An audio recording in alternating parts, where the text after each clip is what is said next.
on subit nos émotions. Quand on est des femmes très sensibles, très intuitives, on se laisse submerger. Le laps de temps, il est important. Parce qu'effectivement, si à la suite d'une rupture, tu mets 10 ans à t'en remettre, bah, tu perds 10 ans. Mes blessures, elles vont plus agir. C'est moi qui vais agir sur mes blessures. Bonjour, aujourd'hui j'ai le plaisir d'accueillir Samantha, coach et thérapeute. Elle accompagne les femmes à rallumer leur flamme et à rayonner dans tous les domaines de leur vie.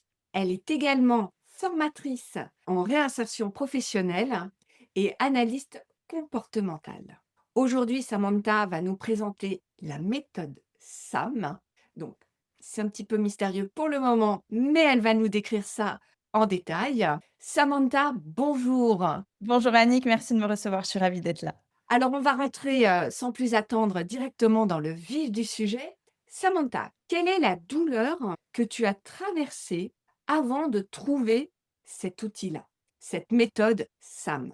Alors, ce serait mentir que de dire que j'en ai traversé qu'une seule, bien au contraire, il y en a eu plein sur le chemin, que ce soit des traumatismes d'enfants, que ce soit du harcèlement scolaire, que ce soit de l'agression au niveau des femmes, de l'intimité.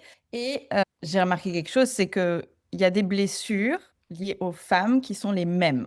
On a toutes ces mémoires, on a toutes des histoires là-dessus. Et donc, je me suis dit, OK, moi, j'ai réussi à m'en sortir. J'ai beaucoup travaillé pour ça, beaucoup travaillé sur moi. Et donc, j'en ai fait une méthode. Alors, je sais, ça fait très mégalo de dire la méthode SAM, mais en fait, ça a été tellement dit et redit par toutes mes clientes. Elles m'ont dit, non, mais si, mais en fait, c'est ta méthode. Donc, je les ai écoutées et je l'ai appelée comme ça.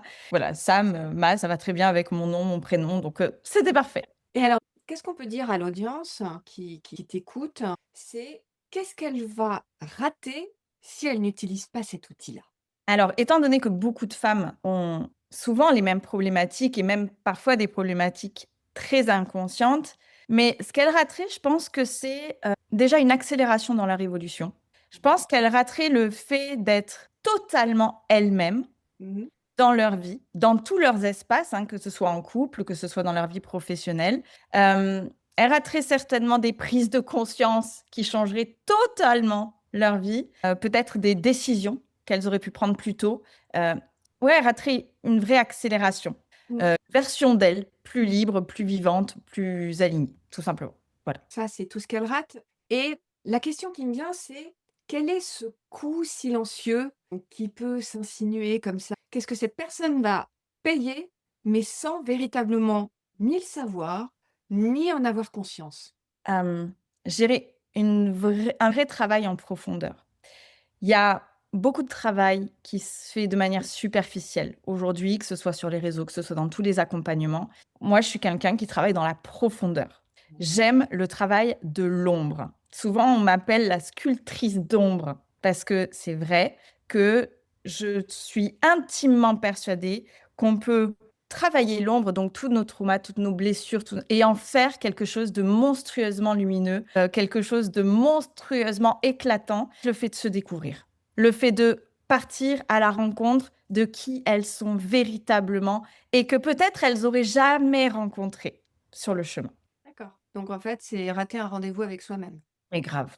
Voilà, dit comme ça, c'est voilà, c'est rater un rendez-vous avec soi-même. Donc on va rentrer dans le vif du sujet. Donc la méthode SAM, qu'est-ce que c'est et comment la décrirais-tu à quelqu'un qui n'y connaît absolument rien? Ok, alors déjà, il faut peut-être partir de ce principe pour la comprendre, la méthode SAM. Donc SAM, c'est S, c'est souveraine, alignée et magnétique. Ce qu'il faut comprendre, c'est qu'aujourd'hui, on est blindé d'informations, on sait tout. Au niveau analyse, on sait tout. Il y a tellement d'informations qui circulent, même sur YouTube, sur les réseaux. On a plein de conseils. Pour moi, ce qui est important, c'est de ressentir. C'est l'intégration. Parce que tu peux comprendre à un certain niveau qui est mental, mais si tu l'intègres pas dans ton corps, dans tes cellules, dans tes émotions, donc dans ton cœur, pour moi, il n'y a pas véritablement de transformation sur la durée et en profondeur. Donc, pour moi, la méthode SAM, c'est revenir au centre. Pourquoi souveraine? Parce que quand tu es souveraine, ça veut dire que tu sais poser des limites. Ça veut dire que tu te connais très bien et que tu rentres dans ce fameux leadership émotionnel, j'appelle ça le leadership émotionnel, c'est souvent on subit nos émotions, tu vois, parfois et souvent quand on est des femmes très sensibles, très intuitives, ce genre de choses, ben, on subit souvent nos émotions et on se laisse submerger. Moi, pour moi, le leadership émotionnel, c'est garder ses émotions intactes. Elles sont là. Par contre, pas être dans la réaction qui est due à des blessures, mais revenir dans remettre un petit peu l'église au centre du village, de mettre du discernement, de la conscience là-dessus et de se dire, OK, cette émotion, elle existe. Qu'est-ce qu'elle vient me dire? De quoi j'ai besoin? Et je vais simplement apprendre à le dire de la bonne manière, à l'exprimer et le sortir de mon corps parce qu'il vaut mieux une émotion qu'elle soit dehors que dedans. Donc ça, souveraine, c'est reprendre un petit peu le pouvoir sur sa vie. Euh, la deuxième chose, c'est l'alignement. On manque de cohérence. On manque énormément de cohérence. Donc, parfois, on dit, ah ben moi, je veux un couple merveilleux et par contre, on reste dans un couple qui est pourri de chez pourri, avec de l'emprise émotionnelle, parfois de la violence. Et pourtant, on dit que, mais on ne fait pas. Donc l'alignement, c'est retrouver cette cohérence entre ce que je pense, ce que je désire véritablement et ce que je fais. Et la dernière qui est le magnétisme, c'est que très souvent, on est des femmes fortes aujourd'hui, hein. Voilà, il y a plein de choses. Le magnétisme, ça vient de magnésie, c'est-à-dire un métal à la base qui attirait sans forcer. Donc, le magnétisme, pour moi, c'est devenir ce match énergétique, un petit peu, cet alignement profond et cette vibration profonde. Parce que quand tu vibres à haute fréquence, donc avec des belles émotions, avec de la beauté, avec de l'enthousiasme, avec de l'émerveillement, de la joie, sans pour autant le vivre en permanence, parce que c'est pas tout le temps, tout le temps. Ouais. Mais quand tu vibres ça, bah forcément, à un moment donné, tu attires à toi des choses qui vibrent à cette même fréquence. Et tu n'as plus besoin de forcer, tu l'attires. Donc, c'est ça, c'est vers ça que j'aime tendre les femmes. Et pour autant, il y a un milliard d'outils à l'intérieur qui vont se baser sur peut-être de l'hypnose, de la sophrologie, de la psychocorporelle, des constellations familiales, que sais-je encore, ce que la personne a besoin d'intégrer, en tout cas. Quelles sont les étapes ou les principes ou les phases de la méthode SAM?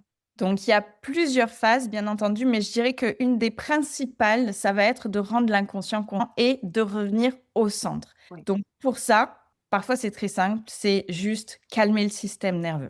Parce que le système nerveux, il nous emmène dans un milliard de choses, dans du stress, dans des questionnements, dans une mention de tout, alors que tout ce qu'on a besoin de faire, parfois, c'est juste se reconnecter à soi et revenir au centre.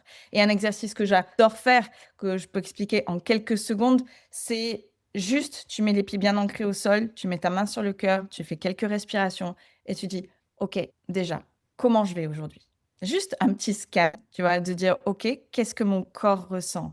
Quand ça se passe, à quel niveau ça se passe? Est-ce qu'il y a quelque part qui me fait mal? Et dire simplement, OK, si je m'écoute totalement, de quoi j'ai besoin là tout de suite, dans l'instant? Et très souvent, on a la réponse. Mais on oublie de le faire. Parce que quand on est happé par la folie de la vie, on doit faire ci, on doit s'occuper des enfants. Donc pour moi, c'est se prendre même une minute dans la journée quand ça part trop en vrille et dire, OK, OK, je calme. De quoi j'ai besoin là tout de suite? Généralement, on a tout de suite la réponse. C'est j'ai besoin de douceur, j'ai besoin de calme, j'ai besoin d'une pause ou j'ai besoin de me foutre un coup de pied au cul parce que quelquefois aussi, où j'ai besoin de courage. Quelquefois, c'est très simple d'avoir cette réponse-là par le corps, parce que le corps, c'est tout, tout est dans le corps. Et ensuite, bah, tu viens le travailler en profondeur. Mais rien que ça, je pense que ça peut créer un déclic tout le temps. C'est-à-dire globalement, si, je reformule un petit peu avec mes propres mots, c'est de dire que effectivement la vie nous chahute, mais que ce qui est important, c'est pas forcément d'avoir été chahuté aussi, incroyable que ça puisse être, mais c'est pas quand on tombe, c'est la façon dont on se relève. C'est Et ça. là, si je fais un petit peu la métaphore, c'est de pouvoir dire: «Bah, OK, oui, je suis chahutée par la vie, mais pour autant, j'ai cette capacité», donc parce que tu viens de décrire, à revenir au centre.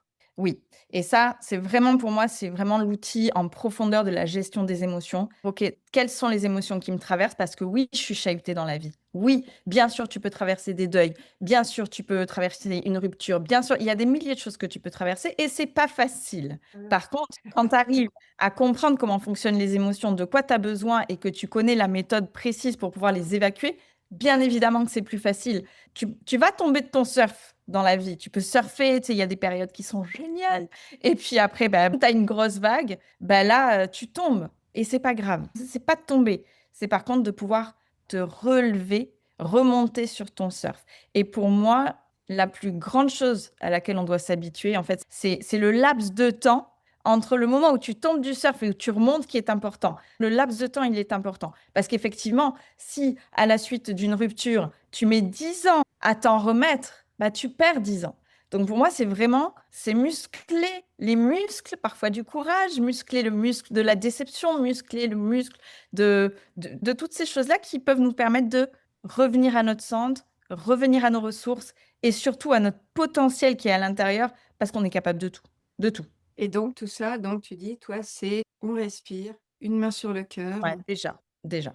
et rouler jeunesse, quoi. Ouais, de quoi j'ai besoin? Qu'est-ce que me dit mon corps? OK. Est-ce que j'ai un toit sur la tête? C'est revenu aussi. Est-ce que j'ai un toit sur la tête? Est-ce que je mange à ma faim? Est-ce que, mes enfants sont en bonne santé? Tu te retournes vers tout ce qui se passe. Déjà, tu calmes parce que ton cerveau peut pas se concentrer sur des émotions à la fois.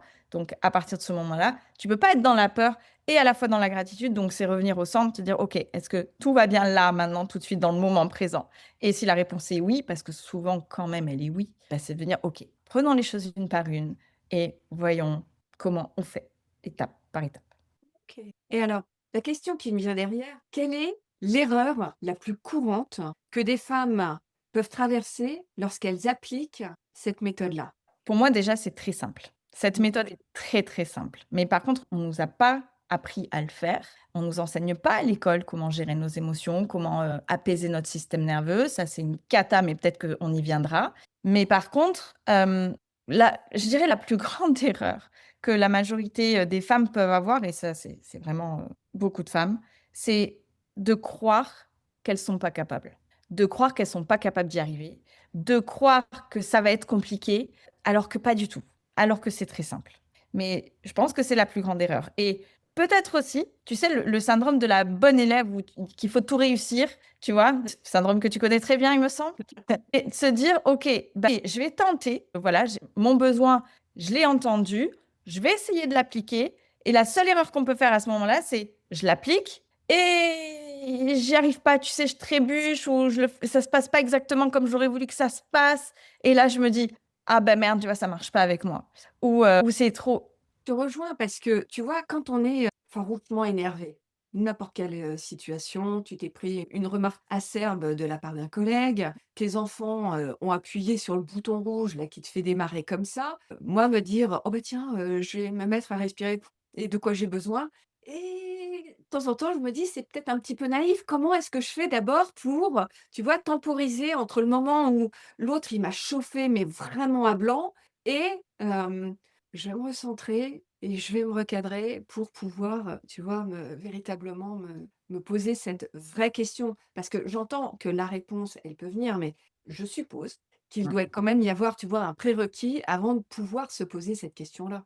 Alors, pour moi, le prérequis, c'est prendre cette décision, de ne pas se laisser happer par l'émotion. C'est-à-dire qu'à un moment donné, oui, ton conjoint te chahute, il vient te déclencher, c'est ce que j'appelle un déclencheur. Mais là, c'est te dire, OK, en fait, si je suis déclenchée, c'est qu'il y a quelque chose qui se passe en moi. Et très souvent, ça n'a rien à voir avec l'autre. Donc, en fait, et c'est pour ça que je dis, il faut tester, tester jusqu'à y arriver. Donc, c'est de l'entraînement, c'est muscler le muscle du discernement, muscler le muscle du pas de côté. OK, je suis déclenchée. Tu sais quoi? Je vais pas répondre tout de suite. On a cette croyance que tout est urgent, que parce que je suis déclenchée, il faut que je réponde tout de suite, ou que parce que mon mari me dit cette chose-là, il faut que je réponde tout de suite, ou parce que mes enfants me demandent ça, je suis obligée de leur répondre tout de suite. Il y a aucune urgence, en fait. Il y a zéro urgence. Et urgence, mais par contre, est-ce que, dans cette urgence que tu décris, c'est pas, une espèce d'injonction sociétale de, «Je ne veux pas vivre dans la douleur» et que du coup, ça crée cette urgence à avoir absolument une réponse tout de suite, maintenant, je veux que ça se calme et que ça parasite, tu vois, complètement j'ai envie de dire le bon déroulé de pouvoir dire: «OK, stop, je me Mais recentre» et ouais, c'est ça qui est très drôle parce que non, mais c'est très bien ce que tu dis parce que c'est vraiment très drôle. Une émotion, elle a pas à se calmer. Tu vois? Si tu es en colère, Tu recherches pas du tout du calme, tu cherches de la reconnaissance. Ton besoin ultime, c'est la reconnaissance et le respect. Donc, si tu dis, attends, si tu es en colère et que tu dis, attends, calme-toi, en fait, tu agis comme la petite fille que tu as été à l'époque où on t'a dit, va dans ta chambre, t'es pas belle quand tu te mets en colère, va dans ta chambre. Donc, en fait, non, ça, c'est pas OK. Par contre, tu peux te dire, OK, là, je suis en colère, je suis déclenchée. Tu as conscience de ça. Parce que tu le vois quand tu es en colère. Tu es en colère, tu dis, OK, donc là, j'ai besoin de respect et de reconnaissance, mais comme je suis sous l'émotion et que rien de bon ne se crée sous l'émotion, parce que c'est que de l'énergie, hein, c'est de l'énergie en mouvement, donc tu as l'émotion qui arrive, et ben c'est se dire, OK, je vais prendre du temps pour aller vérifier ce que c'est, vérifier le message, et ensuite je répondrai. Donc là, en fait, c'est juste une décision de te dire, OK, je vais me calmer tout de suite, mais par contre, je suis en mesure d'y revenir après. Et si véritablement c'était un manque de reconnaissance ou quoi que ce soit, ben je serai en mesure de le dire. Mais souvent, c'est la cocotte minute. La cocotte minute, c'est quand ça fait des années que tu n'as pas géré tes émotions. Ça fait des années. Et donc, tu te dis, ah bah non, je suis submergée, je peux pas. Et ça, c'est de la cocotte. Ça, non. Alors, ça, je suis d'accord. Maintenant, il y a un autre ingrédient qui vient là-dedans, c'est l'ego. Bien Parce sûr. que moi, je veux répondre tout de suite parce que j'ai pas envie de perdre la face à un collègue qui est venu me tailler gratuitement et en plus, j'ai pas compris d'où ça venait. Et là, me dire, attends, stop, arrêt sur image, je vais demander de quoi j'ai besoin, etc. Très souvent, le mental, il part en live pour dire, attends, qu'est-ce que je vais lui répondre? Et sans passer effectivement par la case, en fait, ça n'a rien à voir avec lui si, je suis blessée, vexée, peu importe et que, qu'est-ce que ça a à voir chez moi? Donc ce que j'entends en fait dans ce que tu décris, c'est que finalement, il y a plusieurs process qui se font en même temps. C'est-à-dire le premier de: «Je me suis pris une injonction», c'est-à-dire un déclencheur qui va me mettre chaud patate. Ensuite, le deuxième, c'est est-ce que l'ego vient se mettre là-dedans et de dire: «Moi, je suis pas en cause, tout est de l'extérieur», qui est le pire faux ami qui soit, hein, on est bien d'accord et de dire: «Ah bah, moi d'abord je veux répondre et ensuite je réfléchirai sur moi». Donc ça, je c'est le la deuxième chose et effectivement cette troisième étape où éventuellement on arriverait à progresser, qui est de effectivement, l'autre c'est un abruti, mais je vais le laisser dans sa poisse et moi je vais aller m'occuper de moi pour me dire: «Qu'est-ce que ça dit sur moi?» Ouais, mais c'est pas pour autant que je vais pas revenir voir ce Ah collègue oui. avec du discernement et de la méthode et un alignement parfait qui fera que je vais aller lui redire qu'est-ce qu'est-ce que je ressens vraiment. Voilà et peut-être aller lui dire d'aller se faire foutre, mais gentiment, tu vois? Avec une certaine méthode parce que souvent on réagit à tort et c'est là que la communication ne passe pas et c'est là que ça crée des conflits. Mais voilà, si peut-être déjà, simplement, Annick, je pense que tu vas valider ça, mais si simplement tu te dis l'ego tout le temps, bah déjà tu prends une première prise de conscience. Donc, non, ce n'est pas moi qui réagis, c'est mon ego. Parce que ton âme, elle, elle réagit pas. Ton âme, elle sait, elle est OK avec tout ça. Donc, en fait, juste, là, c'est mon côté humain, c'est mon côté ego qui est en train de se déclencher. Donc, je vais aller voir un petit peu au centre, je vais me sortir de ça. Et tu peux simplement dire à ton collègue, mais c'est un entraînement. C'est, tu sais quoi, ce qui vient de se passer là, c'est pas OK. Par contre, je vais prendre le temps de réfléchir à ça et je te reviens. Là, tu reprends ton pouvoir. Là, tu reprends ton pouvoir. Là, tu es souveraine, tu vois. Tu te dis non, en fait, ça va pas me prendre à moi. Oui, alors quand on applique ça, quand on ça y est, enfin, on arrive à prendre possession véritablement de cet outil qui, à mon avis, est une pépite parce que rien qu'en en parlant, on a déjà, on va dire, déblayé quand même un paquet de prises de conscience. Que ce soit sur l'ego, sur, ce qui nous blesse et ce genre de choses. Enfin, ça mérite quand même déjà son pesant d'or. C'est ce que découvrent donc, toutes ces femmes qui utilisent donc cet outil et qu'elles n'avaient pas anticipé. Eh ben, elles découvrent leur vrai potentiel. Elles découvrent leur vraie puissance. Elles découvrent ce dont elles sont capables, alors qu'elles se sont jamais crues capables. Elles se découvrent du courage, elles se découvrent tu sais, parfois, tu te dis que tu n'as pas de répartie. Parfois, tu te dis que tu es trop timide. Parfois, tu te dis que tu arriveras pas, parce que la personne, elle va quand même prendre tu sais, tu te sens petite fille parfois quand on s'adresse à toi. Ben, en fait, là, tu deviens femme, tu deviens adulte et ça, ben, C'est assez marrant de le dire, mais même à 40 ou 50 ans, tu peux réaliser que tu n'as jamais vraiment été adulte parce que tu n'as jamais été connecté à ton vrai pouvoir de discernement, à ton vrai pouvoir de gestion des émotions. Parce que toutes tes blessures et tous tes schémas étaient sur la petite fille qui était encore un petit peu traumatisée, pour utiliser un mot lambda, mais qui est pour autant bien vrai. Et de dire, bah, en fait, mes blessures, elles vont plus agir. C'est moi qui vais agir sur mes blessures. Et rien que ça, tu reprends ton pouvoir. Reprendre le pouvoir de soi. Reprends ton pouvoir personnel. Alors, est-ce qu'il y a eu des cas de figure ou toi, ce que tu as constaté, où cet outil ne fonctionne pas pour certaines femmes? Ou plutôt, voilà, oui, dans quelle situation? Alors la seule et unique situation où ça peut arriver, c'est lorsque, bah, tu veux pas. Tu veux pas t'en sortir. Tu te dis que tu voudrais bien t'en sortir, mais en fait, tu veux pas vraiment parce qu'il y a un bénéfice secondaire. Souvent, la victime. Alors je parle pas de victime, d'agression, Oh, ce la genre le piste. vrai positionnement de victime où, «Ah non, c'est trop dur la vie, je subis la vie, ça a toujours été comme ça, il y a rien à faire. Voilà, je pourrai jamais changer, la faute, c'est les autres». Ça, voilà, ça marchera pas.